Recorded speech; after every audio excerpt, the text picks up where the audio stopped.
Pues gracias nuevamente por permitirme estar este otro ratito. La segunda sección de esta mañana, la segunda sección será sobre los movimientos eclesiales. Muy posiblemente si hemos consultado los medios de comunicación sobre el tema de movimientos eclesiales, nos habremos llevado la terrible sorpresa que algunos periodistas y vaticanólogos, ¿no?, expertos en el Vaticano, piensan que el Papa Francisco no aprecia los movimientos eclesiales. Es decir, la desinformación, las fake news, la postverdad también ha llegado al territorio de la Iglesia y en particular al tema de los movimientos eclesiales. ¿Y por qué se dice que el Papa no los aprecia? Porque de la época en la que Juan Pablo II tenía grandes encuentros con los grandes movimientos eclesiales, a veces algunos todavía con su fundador vivo, y daba grandes catequesis, algunos analistas dicen, ahora este Papa ya no hace eso. Cosa que no es verdadera, porque evidentemente el Papa le ha dado mensajes importantes a muchos de los grandes movimientos eclesiales. Schoenstatt no ha sido la excepción. Schoenstatt ha tenido momentos de encuentro con el Papa muy relevantes. Y así prácticamente todos los grandes movimientos eclesiales. Piensen que uno de los más grandes, que es todo el fenómeno complejísimo que Padre Agüey otra vez conoce muy bien, que es el de la renovación carismática, pues el Papa no solamente los quiere, los aprecia, sino que ha creado una nueva estructura, digámoslo así, de animación y de coordinación, que se llama Haris, para tratar de ponerle orden al natural desorden carismático. Y pues está muy bien, ¿no? O sea, pero hay ruido en el ambiente sobre cuál puede ser el sentido, el significado, la importancia de los movimientos eclesiales.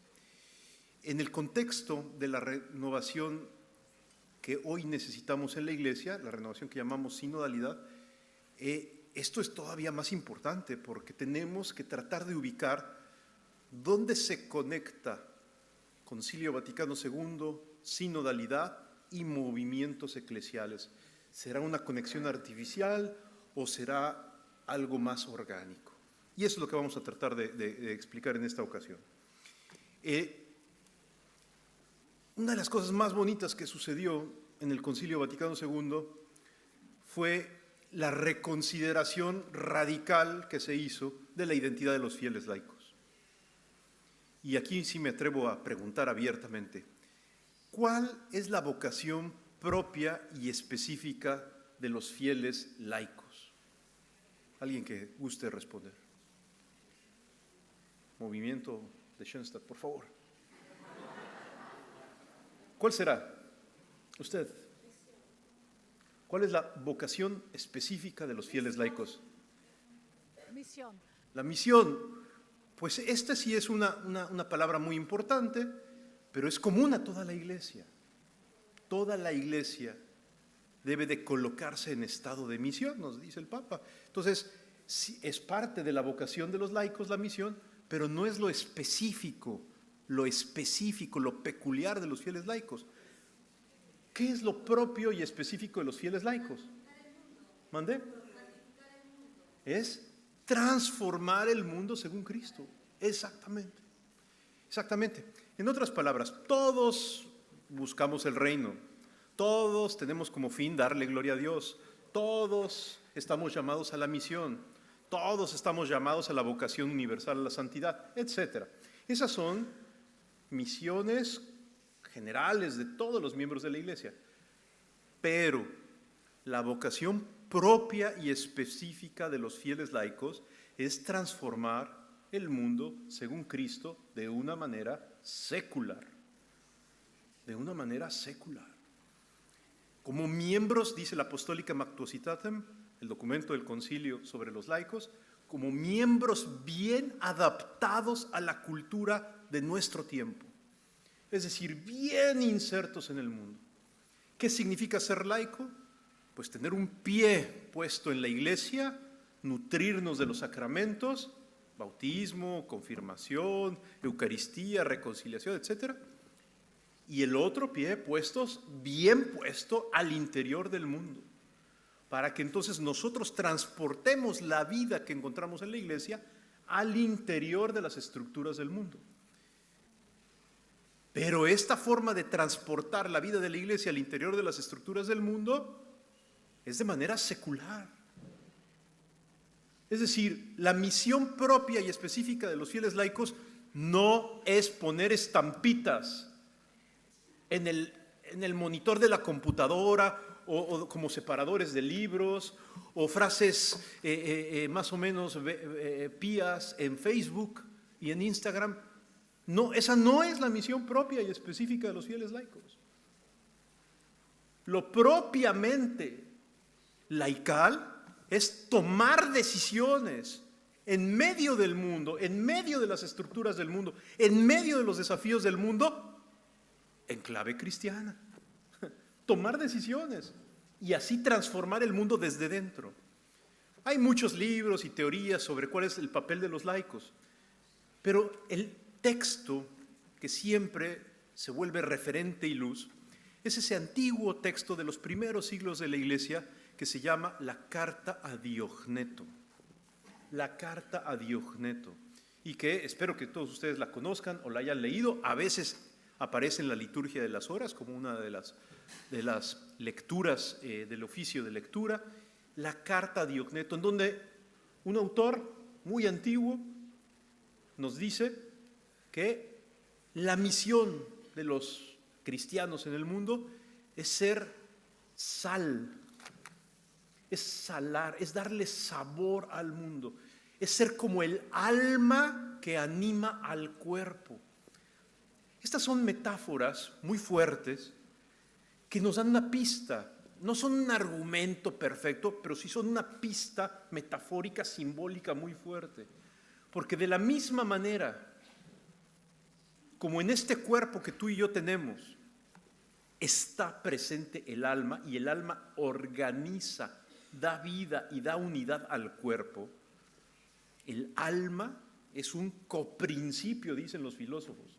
Es decir, es algo que mantiene al cuerpo unido. Por eso cuando alguien se muere, decimos que se entra en estado de descomposición, es decir, pérdida de unidad estructural. Colapso termodinámico, dicen la gente que saben de física. No sé si me explico. Es decir, se desintegra. La piel se empieza a echar a perder a un ritmo, el músculo a otro ritmo, el cabello sigue creciendo. ¿Cuál es la diferencia entre una persona viva y un muerto, recién muerto?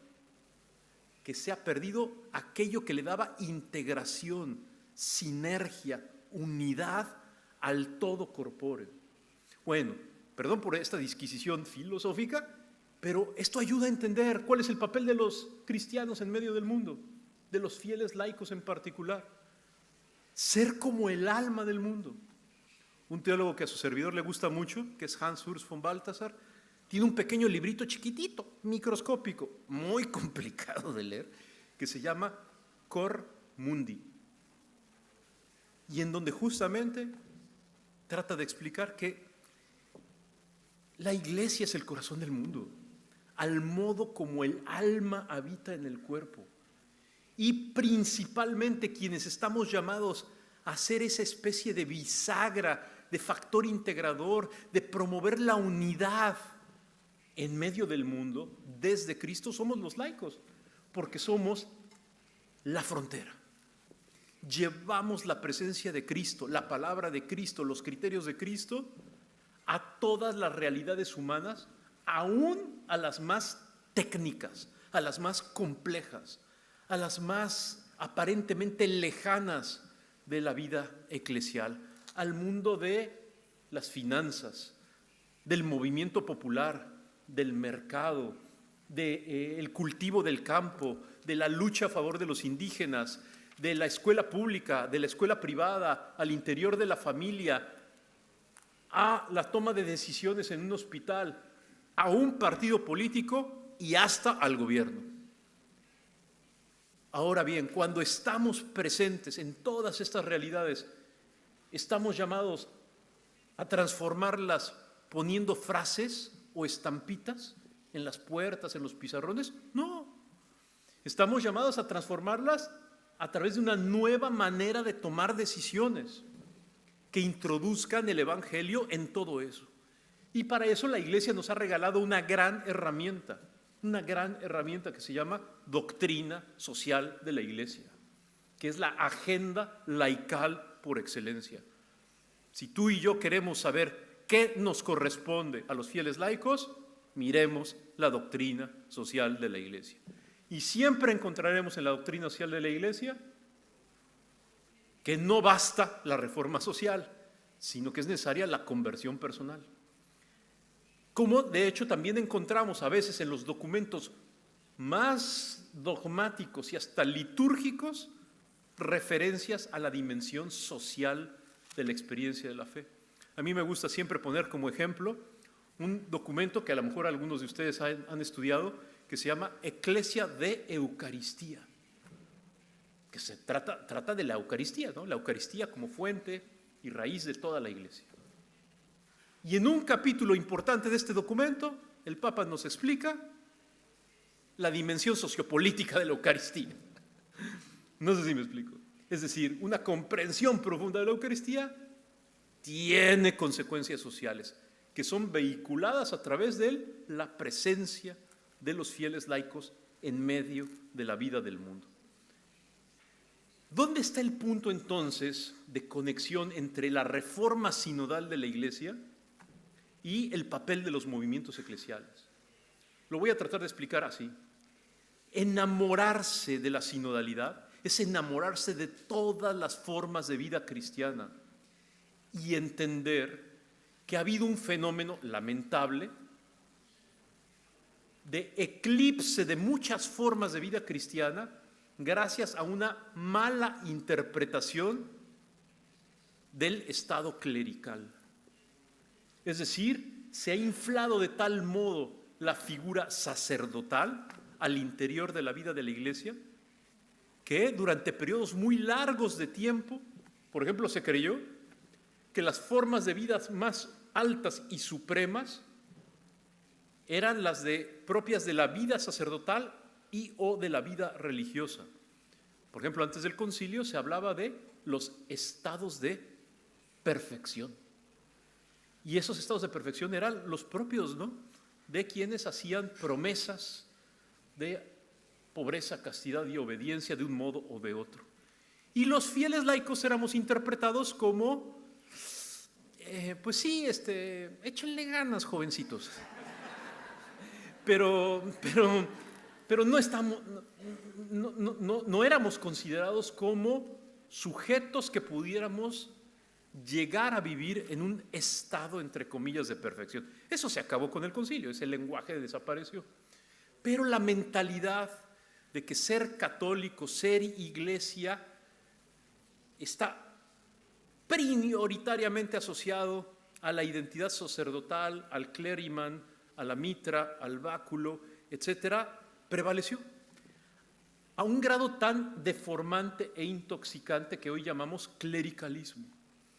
El clericalismo es ese feo vicio que todos tenemos, no solamente clérigos, sino los laicos, además somos los principales, ¿no?, víctimas del clericalismo, de creer que somos de segunda, que estamos llamados a colaborar en el apostolado de los sacerdotes. ¿Cuántas veces, no es el caso de ustedes, pero de otros movimientos eclesiales, se concibieron a sí mismos como el brazo largo de la jerarquía? El brazo largo de la jerarquía, y eso significaba ser presencia cristiana en medio del mundo para ellos. En el fondo, con una subordinación, aún en temas que no les correspondía, una subordinación a los sacerdotes y a la iglesia jerárquica. Sinodalidad, entre otras cosas, significa enamorarnos del concilio, enamorarnos de la doctrina que en Lumen Gentium se nos enseña sobre el bautismo, y por lo tanto redescubrir que los laicos no nos definimos de manera negativa como los no consagrados, los no sacerdotes, los no clérigos, sino nos definimos de manera positiva como los bautizados, como el pueblo de Dios dedicado a la transformación del mundo según Cristo de manera secular, de manera secular. Amar la identidad laical siempre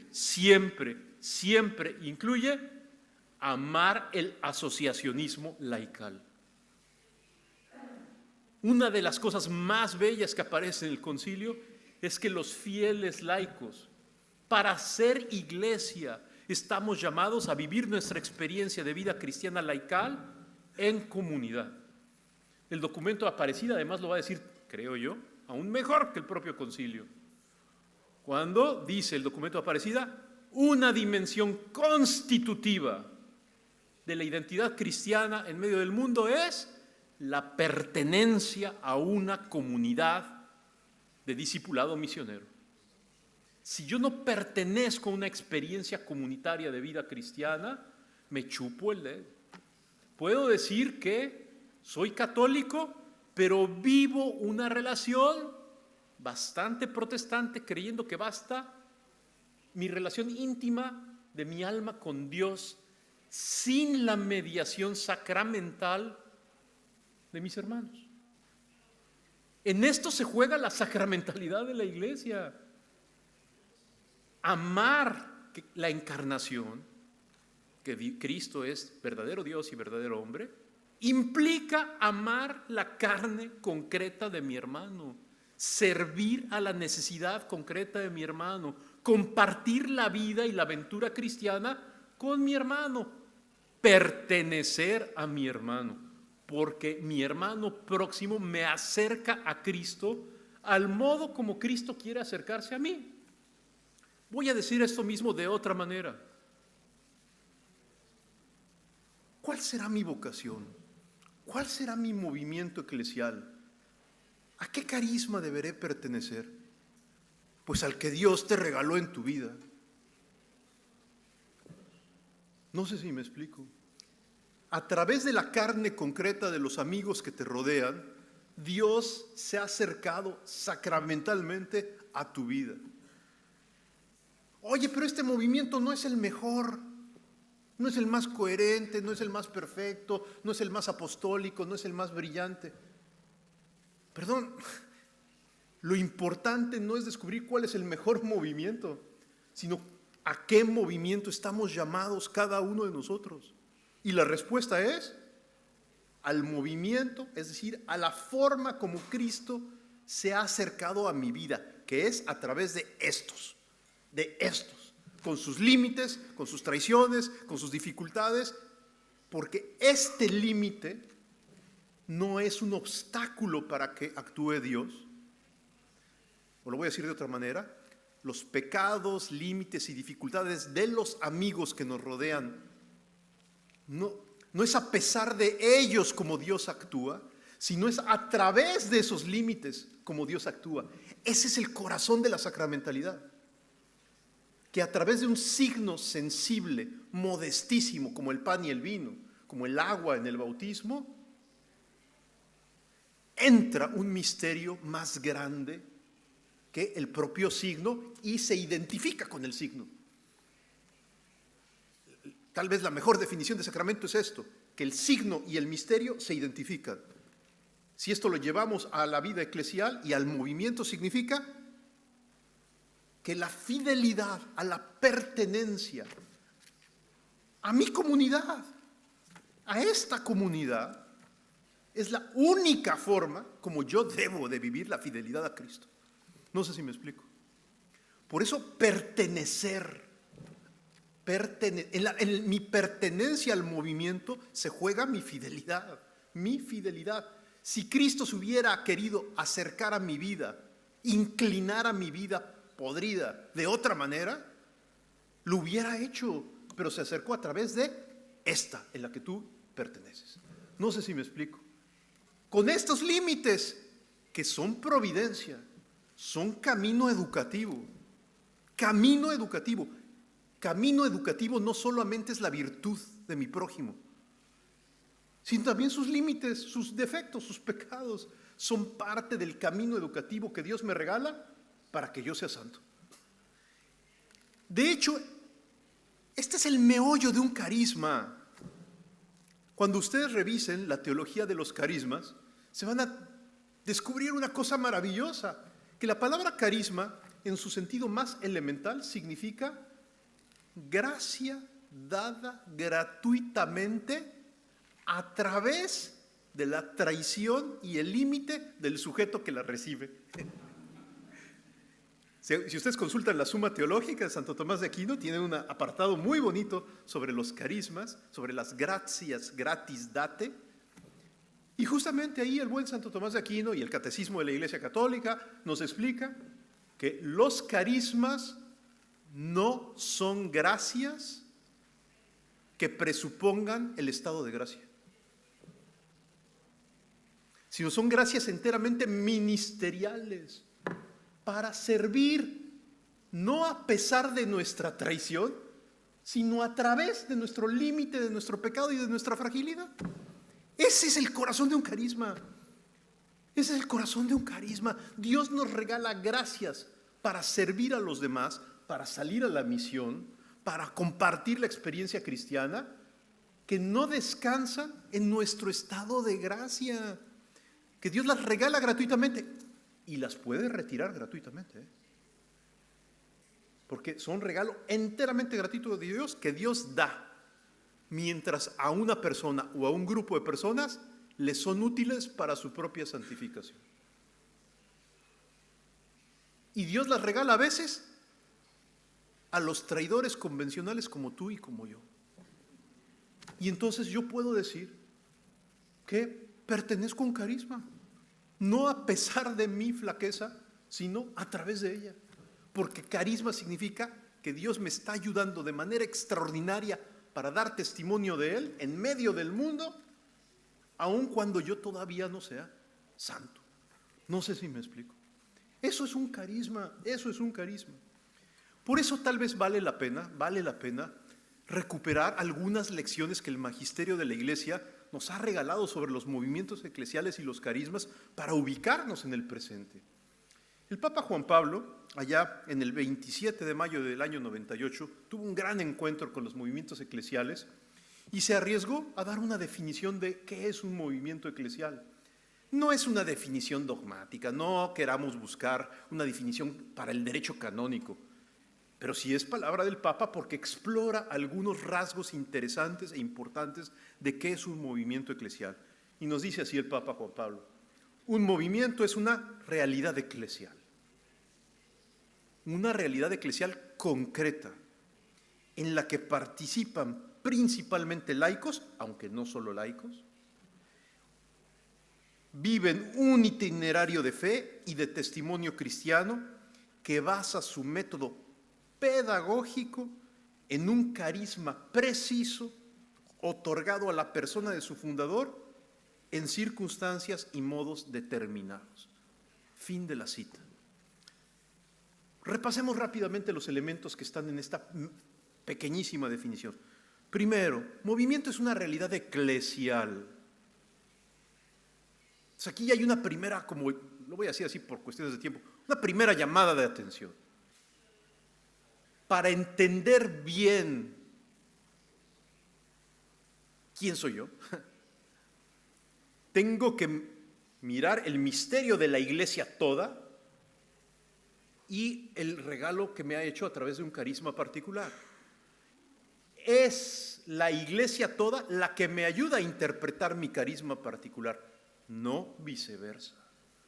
No es mi carisma particular la clave hermenéutica para interpretar la Iglesia. Esto en términos prácticos, ¿qué significa? Que tú y yo tenemos que evitar mirar la enseñanza de la Iglesia para ver cuándo coincide con lo que dijo mi padre fundador. No sé si les pasa, pero de repente yo estoy leyendo al Papa y empiezo a encontrar, ay, esto ya lo había dicho el fundador, esto ya lo había dicho mi carisma, esto ya lo... Foco rojo, foco rojo.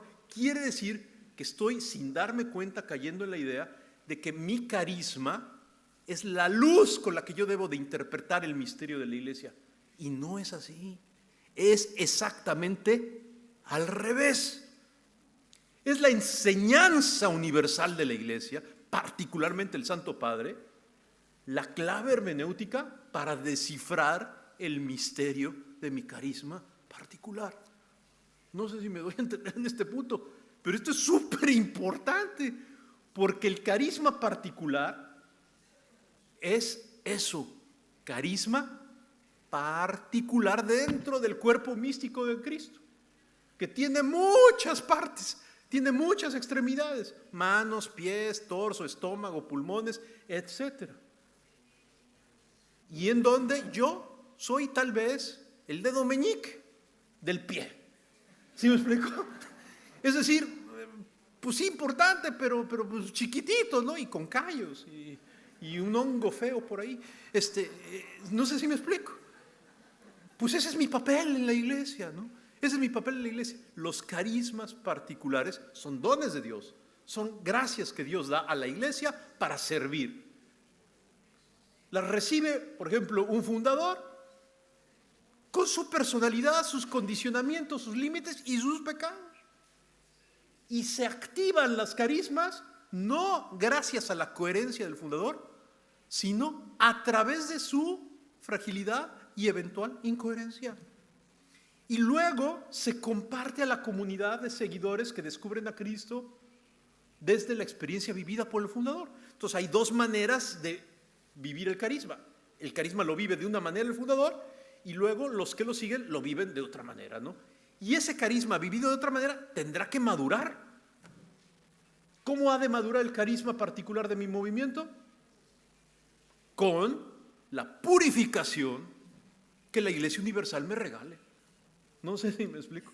Hay un movimiento que no es el de ustedes, pero que, no lo voy a mencionar, pero que les encanta decir a sus miembros: señor obispo, ¿yo en qué le puedo ayudar? Aquí estamos nosotros, que somos los mejores y los más líderes y los no sé qué, para servir a la iglesia. ¿En qué les podemos ayudar?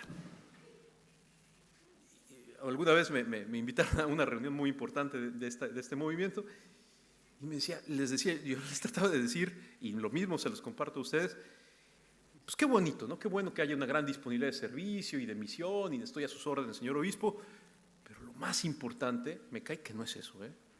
Si quieren servir a la iglesia, lo más importante es en qué la iglesia universal, con todas sus tonterías, puede servirles a ustedes como factor de purificación y de corrección.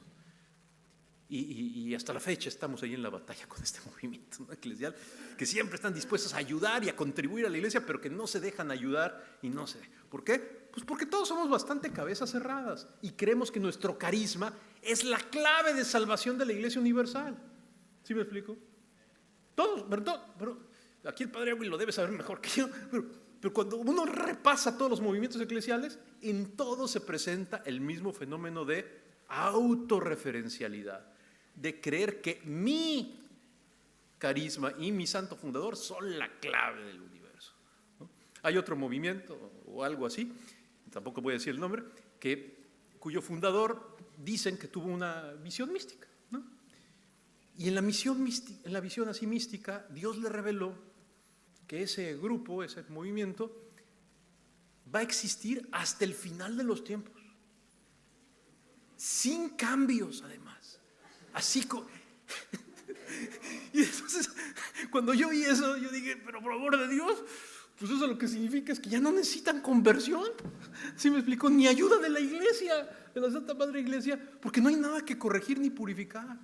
No es que nuestro fundador es santo y además, y como ya es santo, todas sus palabras están, perdonen, también Santo Tomás de Aquino es santo y doctor de la iglesia y cometió algunos errores. Los que les gusta la bioética saben, ¿no?, sus errores en materia de embriología y de el momento en que se anima el alma espiritual en el embrión humano. Es decir, los santos fundadores no son infalibles en cada una de sus palabras, gestos no son infalibles. En eso no consiste la santidad, por amor de Dios. No sé si me explico. Hasta Santo Tomás de Aquino cometió errores y no solo es santo, sino doctor de la iglesia. Entonces, por favor, tu santo fundador, que tuvo esta supuesta visión mística, etcétera, pues habrá que interpretar su visión mística a la luz de la enseñanza general de la Iglesia, que nos dice que todos necesitamos conversión, que todos necesitamos reforma, y hasta tu santo movimiento algo tendrá que cambiar en el momento en que se reforme de manera sinodal. No sé si me explico. No es el caso de ustedes. No es el caso de ustedes. De veras. No es el caso de ustedes. Yo tengo ahorita la gran ventaja que no los conozco, pero sí conozco otros movimientos. Y entonces hay que aprender de estas otras bonitas experiencias. La Iglesia nos ayuda a descubrir nuestro papel. Y aquí yo tenía más cosas anotadas, pero ya me dicen que faltan 5 minutos. Entonces, ¿qué hay que evitar? Pues la autorreferencialidad, el creer que mi carisma es la gran luz que me ayuda a interpretarlo todo. Pues no lo es. Es la luz de Cristo en la Iglesia Universal la que me ayuda a interpretar mi carisma y mi santo fundador y mi experiencia y mi tradición. Y algo muy importante, es que hay que entender que toda realidad viva en la Iglesia, sea una persona o sea un movimiento, pasa por distintas etapas, lo voy a decir en el lenguaje antiguito, por distintas edades de su vida interior, por distintas etapas de maduración y de docilidad a la gracia, por distintas moradas. Y eso es lo natural de la vida cristiana, que hay momentos de gran consuelo y momentos de despojamiento y purificación. Y eso es lo normal, Lo normal. Ay, estamos... No. Es lo normal. Hay momentos en que Dios nos regala cosas que nos consuelan además enormemente. Por ejemplo, en los primeros momentos de nuestra vida interior, una gran alegría, sentimos la presencia de Dios, el Espíritu Santo llena nuestros corazones, conocemos a lo mejor hasta personalmente al fundador de nuestro carisma y nos llenamos de alegría. Pero luego vienen otras moradas. Para los que a ustedes les guste Santa Teresa de Ávila, recordarán que ella describe 7 moradas. Todas las moradas nones, la 1, la 3, la 5 y la 7, son bien bonitas. Son bien bonitas, ¿no? Llenas de consuelos y de abrazo y la 7ª morada, la unión amorosa entre el amante y el amado. Pues es maravilloso. Pero todas las moradas pares, la 2, la 4 y la 6, son momentos de purificación, de oscuridad, de despojamiento, para madurar en la certeza de la fe, en donde Dios nos quita nuestras seguridades, aún legítimas, hijos, salud, referentes, puntos de apoyo. Lo que antes nos daba gran tranquilidad y alegría, de repente se disuelve en la nada. ¿Para qué? Para que purificar nuestra mente y nuestro corazón a que se dedique solo a lo esencial, a lo esencial. Y lo esencial no es que yo esté contento, sino darle gloria a Dios y servir ahí donde Él me ponga, ahí donde Él me ponga. Se los voy a decir en un lenguaje que espero que resulte más significativo por el propio carisma de Schoenstatt. Lo esencial para vivir el hoy de los movimientos eclesiales, y más de uno como el de ustedes, es fijarse en el testamento de la cruz. Cuando nuestro Señor mira a María y a Juan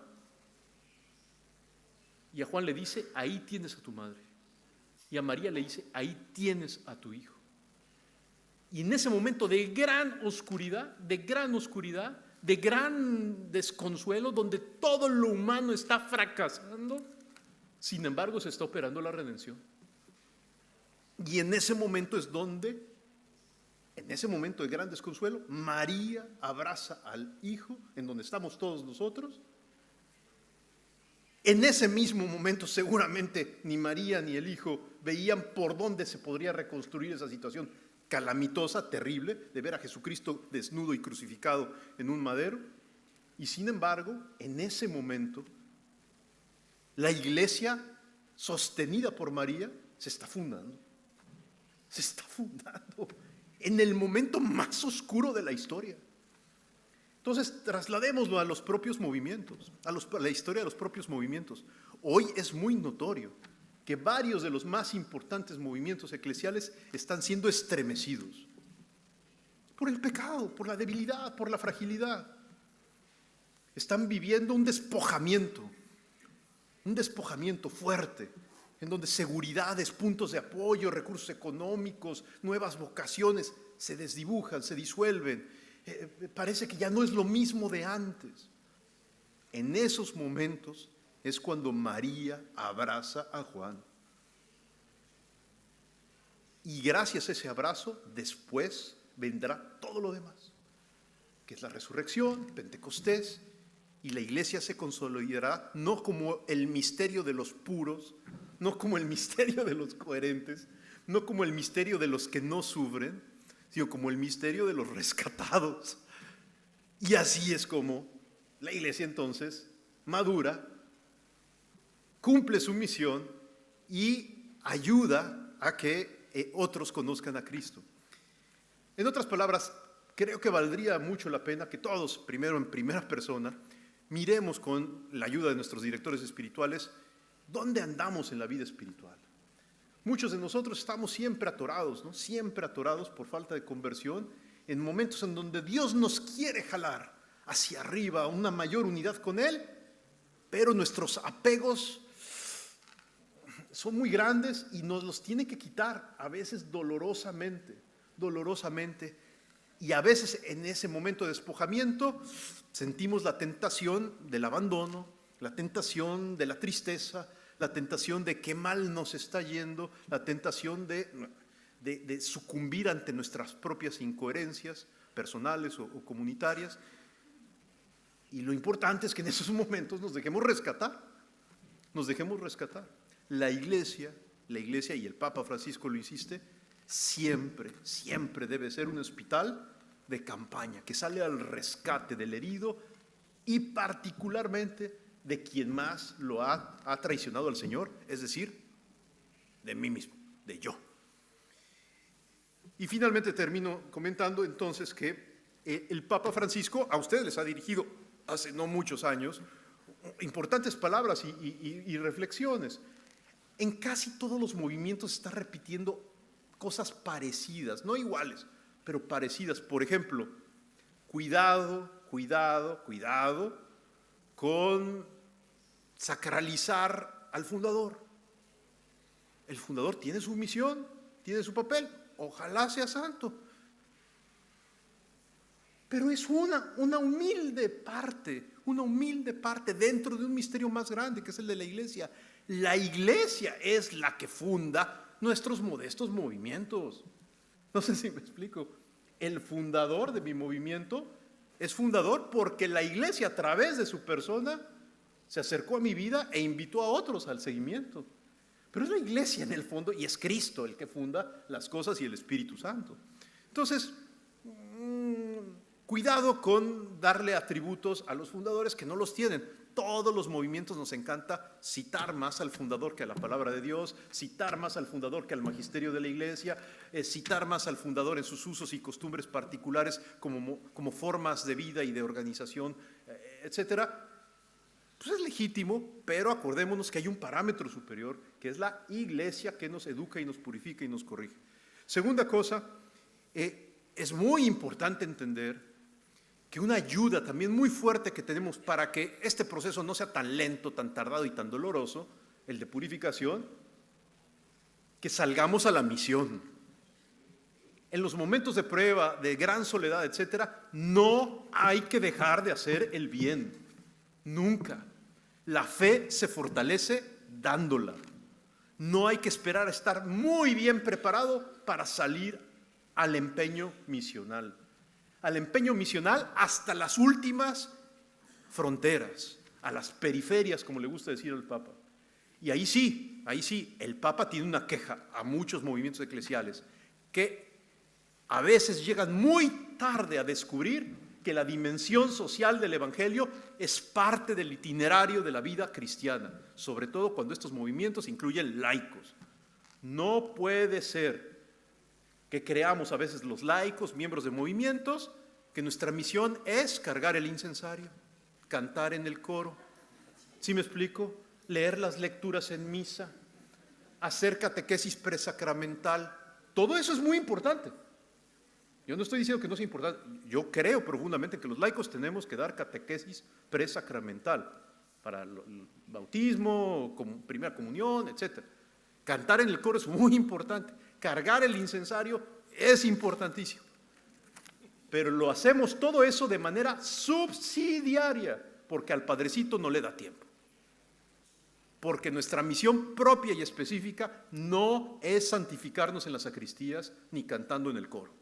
Nuestra misión propia y específica es transformar el mundo según Cristo, desde nuestras familias y a partir de la experiencia matrimonial y familiar, al mundo entero, sobre todo, si entendemos bien la crisis de los movimientos en nuestro tiempo, sobre todo yendo a la última frontera, arriesgando cosas nuevas, pensando fuera de la caja, haciendo cosas que a nadie jamás se les ha ocurrido, superando la idea de que es que antes funcionaba bien esto en el movimiento, ¿por qué no lo volvemos a hacer?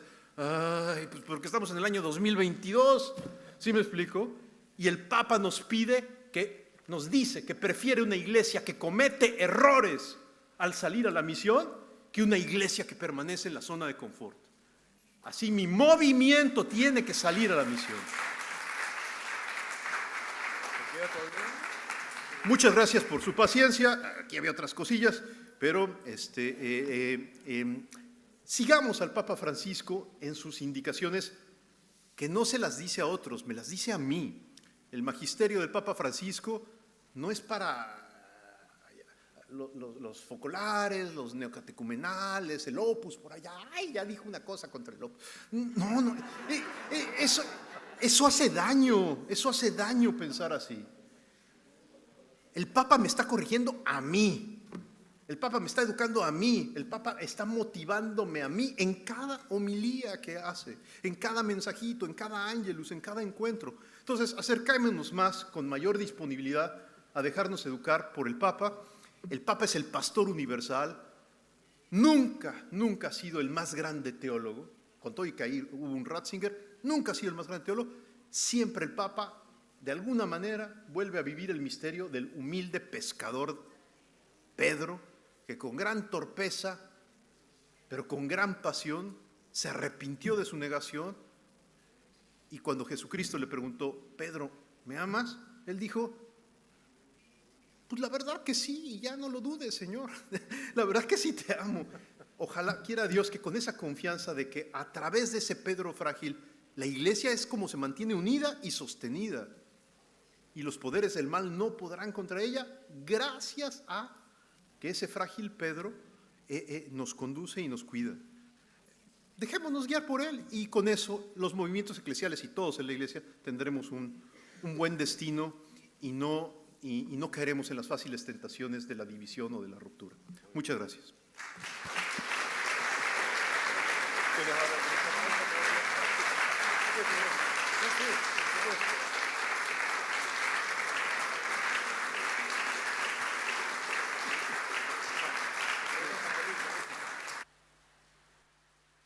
Bueno, todos quisiéramos seguir escuchándote, además que es, como buen mexicano, muy entretenido, osado, desposado.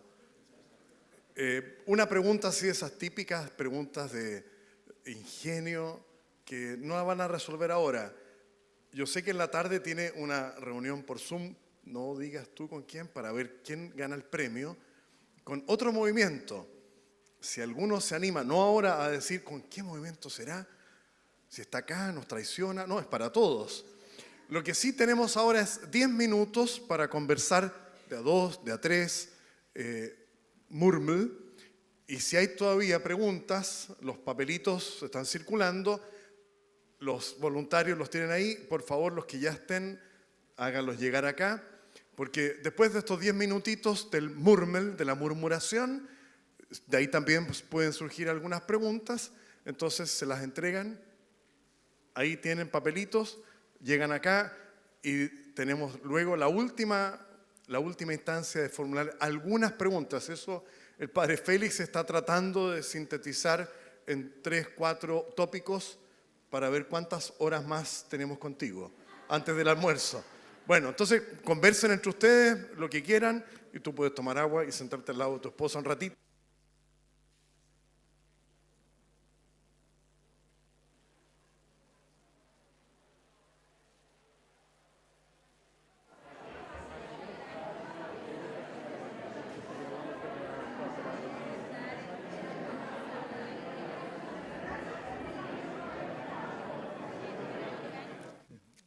Gracias por las preguntas, espero haber entendido. Son preguntas muy complejas, pero respecto de la primera, al inicio del Evangelio de San Juan, se nos descubre que al principio era la palabra, y la palabra estaba en Dios, y la palabra era Dios, y el Logos, o sea, la palabra, el Logos de Dios se hace carne y habita entre nosotros. Todos recordamos ese. El cardenal Ratzinger y luego ya el Papa Benedicto XVI, tomando en cuenta esto, que en griego la palabra que se usa es Logos. Logos significa idea, palabra, conocimiento, razón. Dice,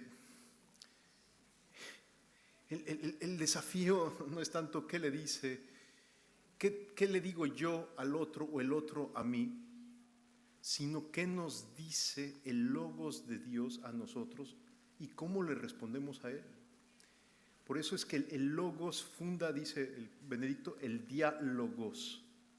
El diálogos, que no es principalmente entre el movimiento y la iglesia y el movimiento, sino entre todos, o sea, iglesia y movimiento, el movimiento en la iglesia con Dios.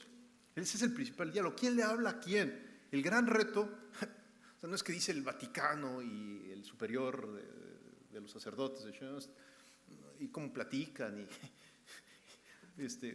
o el padre Aui que tiene ahora este papel, en fin, y qué nos va a decir en confidencia respecto de tal o cual cosa. Pues habrá que decir cosas, habrá que dialogar y habrá que platicar mucho. Pero la principal tarea es todos descubrirnos discípulos. El Papa nos insiste, es que muchas veces creemos que uno es el maestro y otro es el discípulo, ¿no? Por ejemplo, el obispo es el maestro y el padrecito o el movimiento es el discípulo. Pero el gran reto que hoy tenemos como iglesia es que todos nos redescubramos discípulos, incluso el Papa, para ver qué nos pide Dios. Entonces el asunto se resuelve más que en una especie de diálogo parlamentario, en lo que espiritualmente se denomina discernimiento. Lo importante es discernir en las muchas voces y en los muchos diálogos en donde la iglesia le tendrá que decir algo a los movimientos, discernir qué dice Dios. ¿Qué dice Dios? Los temas de discernimiento seguramente un buen jesuita se los podrá explicar con mayor hondura, porque es parte de su carisma y de su misión espiritual al servicio de la iglesia. Pero sin pretender sustituir a lo que nos digan los jesuitas, nada más recordemos, ¿no? Bienaventurados los limpios de corazón, porque ellos verán a Dios. O sea, primera cosa que necesitamos, de veras, es pedir perdón y limpiar nuestro corazón. Pedir perdón y limpiar nuestro corazón, para poder ingresar a la actitud adecuada para descubrir por dónde está Dios, qué es lo que Dios nos dice y a qué nos invita. Segundo, para descubrir qué es lo que realmente Dios nos dice a través de la iglesia. ¿Cómo decir? Además de limpieza de corazón, descubrir con agradecimiento nuestra historia. Porque parte del don de Dios, parte de lo que Dios quiere que escuchemos, es lo que Él ya ha dicho a través de la historia que nos ha regalado. Cada movimiento es pueblo de Dios. Cada movimiento es parte del pueblo de Dios. Es pertenecer a un pueblo en donde Dios está, actúa y habla. Entonces, la historia es parte de la voz de Dios, ¿cómo no? Y también, por supuesto, la interpretación cristiana de la historia es no solo examinar el pasado, la historia también es el futuro. Esa es la gran novedad de la historia en clave cristiana, que la historia está hecha de pasado, presente y futuro. Entonces, serle fiel a la historia es también serle fiel a la promesa de futuro que tenemos de que el mal jamás prevalecerá y tendrá la última palabra. Entonces, siempre hay esperanza, por amor de Dios. Habrá que ver dónde están las señales de fuerte esperanza para la renovación de la iglesia y de nuestro propio movimiento. Entonces, serles fieles al pasado que Dios nos ha regalado y que es un don, con todas sus peripecias y dificultades. Gracias, Señor, que nos hiciste pasar por este camino. Segundo, serle fieles a la historia también mirando las fuentes de esperanza que detectamos. Hay que recordar, ¿la esperanza qué es?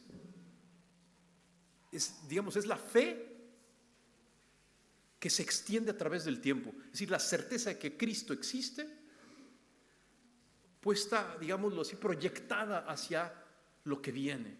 Esa es la esperanza, estar ciertos que el Señor siempre nos va a acompañar y no nos va a dejar solos. Los problemas reales aparecen cuando se nos disuelve la esperanza, es decir, cuando se nos debilita la conciencia de que Cristo no nos va a abandonar jamás, jamás, a pesar de nuestras traiciones. Él siempre va a estar cerca. No sé si me explico, esto es fuente de un gran consuelo y por lo tanto de una gran alegría, porque no importa lo que venga, el Señor va a estar cerca. Entonces, serle fiel a eso, serle fiel a la presencia constante del Señor, serle fiel al don que nos ha regalado, también es parte de lo que hay que escuchar. La relación entre el carisma y la iglesia es entonces la relación entre la parte y el todo, pero que se descubre, digamos, a nivel existencial, real, cuando se agradece la propia historia, cuando se agradece el camino eclesial realizado y cuando se tiene certeza de que todo va a estar bien, porque el Señor es el dueño de la historia y nos tiene en sus manos y no nos va a soltar, nos va a purificar, pero no nos va a soltar. Entonces, ¿cómo decir? Se los digo de corazón y aquí mi esposa lo sabe, lo digo además con convicción por haberlo vivido. No, Dios no abandona jamás. Dios no abandona jamás. No abandona. No importa por dónde uno pase, Dios no abandona. Lo puede uno decir para la propia vida y para el propio movimiento. Entonces, con gran paz, afrontar lo que venga. Con gran paz. Porque estamos en manos del Señor de la historia. No estamos en nuestras propias manos, estamos en las manos de Él. Él es el que gobierna la historia. No es Putin, ni la OTAN. No sé si me explico. Vaya, tampoco es el Papa Francisco, ni el Padre Heinrich o aquí, no sé qué. No, el Señor de la historia es Dios y Él nos ha hecho la promesa de sostenernos. Lo importante es que confiemos en su ayuda, en su misericordia y afrontemos lo que venga. Dios nunca nos prueba más allá de la gracia que nos regala para afrontar la prueba. Sí, la pregunta además en las últimas semanas ha sido objeto de discusión a nivel eclesial, global, por la reforma de la curia, porque hay muchos cambios de estructuras ahorita al interior del Vaticano y cosas así, ¿no? Y lo digo de manera sintética, el Papa está convencido que las estructuras hay que mejorarlas para que estorben lo menos posible al plan de Dios. Ese es el principio. Keep it simple and stupid, dicen los japoneses. O sea, manténlas chiquitas, pequeñas, elementales, ustedes ya lo decían, digamos, estructuras mínimas para que el Señor actúe, y parece que es parte de la historia fundacional de Schoenstatt, y eso es muy bueno. Ahora, las decisiones concretas que se toman sobre las estructuras, ¿son las mejores? El Papa está convencido que no, que siempre son imperfectas. Lo más importante en los grandes procesos de reforma estructural no son las estructuras. Ahora que en el Vaticano hay una enorme reforma de todos los organismos del Vaticano. Se publicó una nueva constitución apostólica explicando cómo está reorganizado el Vaticano. Mucha gente se concentra en eso. A ver, ¿dónde quedaste tú? ¿Dónde está este departamento? ¿Dónde quedó el dicasterio de quién sabe qué? No, lo más importante es la primera y la segunda parte de la Constitución Apostólica, en donde no se habla de estructuras, se habla de metanoia, del cambio de mentalidad. Déjenme poner un ejemplo pues casi de niños, ¿no? Si tú compras un Ferrari, pero no le pones aceite al motor, podrás tener la mejor máquina del mundo, el mejor automóvil del mundo, pero el aceite no lubrica el motor y 500 metros, en los primeros 500 metros va a estallar el auto porque le faltó el aceite. ¿Qué tal si mejor compras un Volkswagen Beetle? Es decir, uno de esos antiguos modelos de Volkswagen que se hicieron en la segunda mitad del siglo XX. Al menos en México tienen fama que se les caía un tornillo, el espejo, la ventana y seguían caminando. Seguían caminando. ¿Por qué? No porque el motor fuera perfecto, porque bastaba con que tuviera aceite y aunque las piezas no encajaran perfectamente, el motor caminaba. Eso mismo pasa en las comunidades, en las organizaciones y en la iglesia. La parte estructural, el hardware, es importante, pero nunca es lo más importante. Porque uno puede tener el mejor rediseño organizacional de Schoenstatt, de toda la familia de Schoenstatt. Cambia de esto, cambia el otro, ahora este departamento se funde con este otro, ahora aquí hay un parlamento de monjas que gobiernan a los sacerdotes. Y bueno, y nos imaginamos cosas así, bueno. Uno puede tener el mejor rediseño organizacional,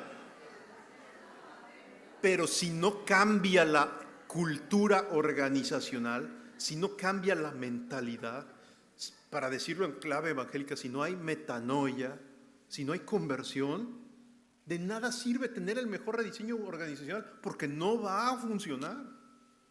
Podemos tener un rediseño imperfecto, pero si hay metanoia, si hay conversión, va a funcionar muy bien y dentro de 5 años volvemos a modificar la estructura. Las estructuras son totalmente accidentales. Esto que no lo graben, pero toda la curia romana es totalmente secundaria. Puede ser de un modo o del otro. Los cardenales pueden vestir de rojo o de amarillo o de verde. No sé si me explico. Eso es totalmente secundario. Puede haber 10 dicasterios, un dicasterio, un super consejo de cardenales o en los movimientos. Puede ser lo importante en un gran cambio estructural. No es la reingeniería, no es el nuevo organigrama, no son las nuevas normas, que siempre son necesarias, pero siempre son deficientes. Siempre son deficientes, hasta las normas, hasta el derecho canónico. Hay que irlo ajustando y modificando en cada época, en cada etapa, etc. Lo importante para que funcione la máquina completa es el software, no el hardware. Es la mentalidad y la cultura. Es el camino educativo en el que ingresamos. Es un camino educativo. Una de las cosas que ha caracterizado a Schoenstatt mucho tiempo es el énfasis educativo, pedagógico de muchas cosas.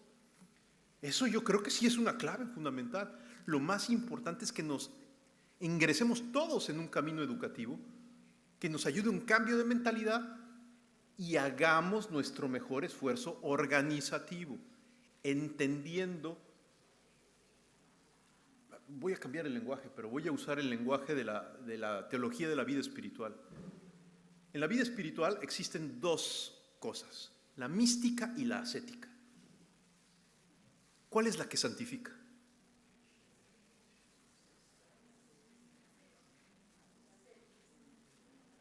La mística, perdonen la mística. La ascética, es decir, toda la negación, el dominio, el sacrificio que yo hago, es solo para estorbar lo menos posible a Dios. Solo el Espíritu Santo hace a los santos. Es la iniciativa de Dios. La gracia tiene prioridad absoluta. Esto en términos organizacionales, ¿qué significa? ¿Que hay que mejorar la forma de organizarnos? Sí.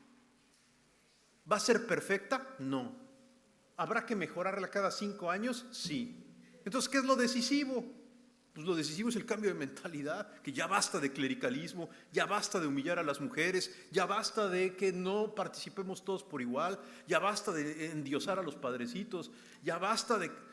O sea, tenemos que ser una familia, como son las familias, en donde por supuesto hay unos papás, pero en donde nos queremos por igual y un buen día los hijos ya adultos tienen que volver a cuidar a los papás como si fueran niños. No sé si me explico. Porque ya envejecieron. Y así esa es la dinámica de las familias, por amor de Dios. Entonces tenemos que hacer una iglesia sinodal a nivel de metanoia, interiormente primero, y hacer nuestros esfuercitos de reforma estructural. Pero creer que las cosas cambian cuando hay solo reforma normativa y estructural es una trampa. Hay un movimiento, que no voy a decir su nombre, otro movimiento, es otro, en donde... Pero ya tenemos una nueva, ahora sí que una nueva normatividad y ya se corrigieron todos los defectos del pasado, etc. El problema de este movimiento, no es normativo. Qué bueno que ya tienen normas nuevas. Qué bueno que ya el señor Girlanda, el padre Girlanda, ya les ayudó en quién sabe cuántas cosas.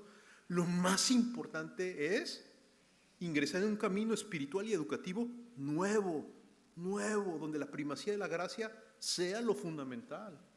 Y entonces sí las cosas se renuevan. Si no pueden todas las estructuras cambiar, pero en el fondo los usos y costumbres siguen siendo los mismos. Y entonces los defectos otra vez se vuelven a reproducir. Perdón. Muchas gracias. Es un gran ayudo esas explicaciones. También ahí también está la respuesta para la otra pregunta sobre la metafísica, que era la pregunta de quién va a decir qué es misericordia. ¿Definimos nosotros como dentro de la estructura o la gente de afuera que son caídos o pecadores como también nosotros? Pero ¿qué es cuando tenemos hablo en español, por eso es un poco más complicado, pero cuando nosotros queremos ser misericordias y también necesitamos la misericordia de otros, de la iglesia y otra vez la iglesia de nosotros.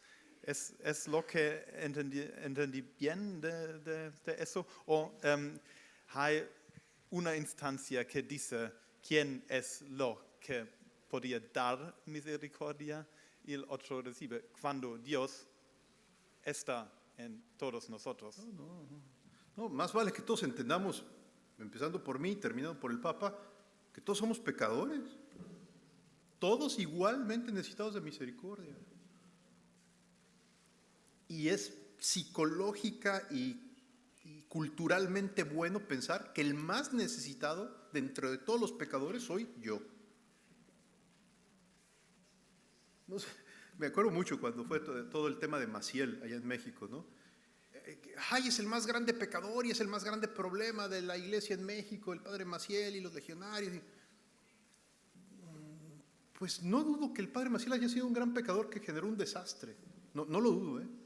El Papa Benedicto, en el libro Luz del Mundo, dice, es un misterio, ¿no? Como un hombre que generó todo un trabajo apostólico tan intenso, etcétera, tan cercano a los papas, al mismo tiempo era un criminal que manipulaba las conciencias, el dinero, el poder político y hasta cuestiones de sexualidad. Es un misterio, dice Benedicto. Bueno, ahora, ¿ese es el más grande problema? No, el más grande problema soy yo. ¿Sí me explico? Soy yo, son mis pecadotes. De veras, es que es bien importante entender que de veras mi pecado es el decisivo para la reforma de la iglesia. Y por otra, o para decirlo positivo, mi docilidad a la gracia, la mía, no la de Maciel. Cuando uno se concentra en exceso en los pecados del otro, porque son escandalosos, porque la prensa ya dijo, y no se concentra con igual pasión en los pecados de uno cae en un engaño, en el engaño del puritanismo. Ay, qué mal estuvo este padrecito, cuánto daño nos hizo. ¿Sí me explico? Nosotros tan buenos y él tan mal. Pues son idioteces. Yo soy el que estoy mal y la iglesia es fuerte por la comunión de los santos. Entonces yo tengo que colaborar con la renovación de la iglesia y en mi transformación. No es que haya una persona que dice que nos dispensa misericordia. No, es Cristo el que nos perdona a todos, porque todos somos más o menos igual pecadores. Lo voy a decir muy feo y a la mexicana, pero todos tenemos nuestras porquerías. Y más vale llorarlas y de vez en cuando hacer una confesión general. Muchas gracias. De vez en cuando. El tiempo nos urge un poco, pero solo una frase para el último tema de las velocidades diferentes. ¿Las qué? Velocidades diferentes. Las jóvenes tienen otra visión, una visión nueva. Algunos, también muchas de todos nosotros tenemos una visión joven también. Pero ¿cómo hacemos cuando algunos no pueden ir tan rápido, no pueden cambiar? ¿Y cómo podemos, tienen una palabra para nosotros, cómo podemos permanecer juntos en este camino sinodal? Sí, el Papa Juan Pablo en la Familiaris Consortio introdujo un término que es muy útil. Ahora el Papa Francisco lo ha repetido en Amoris Laetitia y para esto es lo esencial, ¿no? Se llama gradualidad pastoral. ¿Qué significa la gradualidad pastoral? Paciencia. Es decir, no pedirle todo a todos y como de golpe, sino ir poco a poco, poco a poco. Entonces, los jóvenes van muy rápido, quieren cambios rápidos, etcétera. Paciencia. Los viejitos de la tercera edad, como su servidor, estamos ahí enamorados de nuestro pasado y de las grandes epopeyas que vivimos en los años 80 y queremos que las cosas se hagan como antes y no entendemos el TikTok, ni el Instagram, ni el Facebook, ni nada de eso, ni el Twitter. Pues paciencia. Entonces acompañémonos con paciencia. La paciencia es un gesto de caridad efectiva. La impaciencia y la intolerancia y el autoritarismo van de la mano. Cuando yo le trueno los dedos a mi esposa, a mis hijos, a mi compañero de trabajo y ¿qué no entendiste lo que dijo el Papa? ¡Cambia ya! Acto de amor, ya. Perdón, eso es militar, eso es una idiotez. La iglesia no es un ejército, no es un ejército. No es un ejército, no es un ejército. No podemos demandarle todo a todos y a la misma velocidad, sino paciencia. Ahora, eso no significa que entonces ya encontremos, sobre todo los viejecitos aquí presentes, justificación para seguir con nuestras tonterías. Tenemos que entender que estamos en cambio de época, dice el Papa en Evangelii Gaudium. Estamos en un cambio de época. La brecha generacional entre jóvenes y adultos es más grande que nunca. Siempre hay brecha. Pero hoy estamos en un momento de un cambio de época. Los jóvenes hoy no están heredando la fe de sus mayores, ni sus valores morales. Aún jóvenes nacidos en muy buenas familias católicas. No heredan. ¿Por qué? Porque estamos en un momento cultural y social global muy complejo, medio parecido al Renacimiento. Ante ese escenario, tenemos todos que tenernos una enorme paciencia y sí entender que en los jóvenes, en las mujeres y en los más pobres, encontramos a los principales actores del cambio de época y a los primeros que nos pueden enseñar cómo afrontarlo. Entonces, sí hay que darle un nuevo espacio en toda la iglesia a los, dice el Papa, 9, 4 de marzo del año 2019. 4 de marzo de 2019. Pobres, jóvenes y mujeres, nuevo espacio para que ellos nos indiquen cómo afrontar el cambio de época y para que, sobre todo los viejecitos, no nos autojustifiquemos en nuestra inmovilidad, sino nos dejemos provocar por quienes tienen las energías para renovar la sociedad y la Iglesia. Gracias.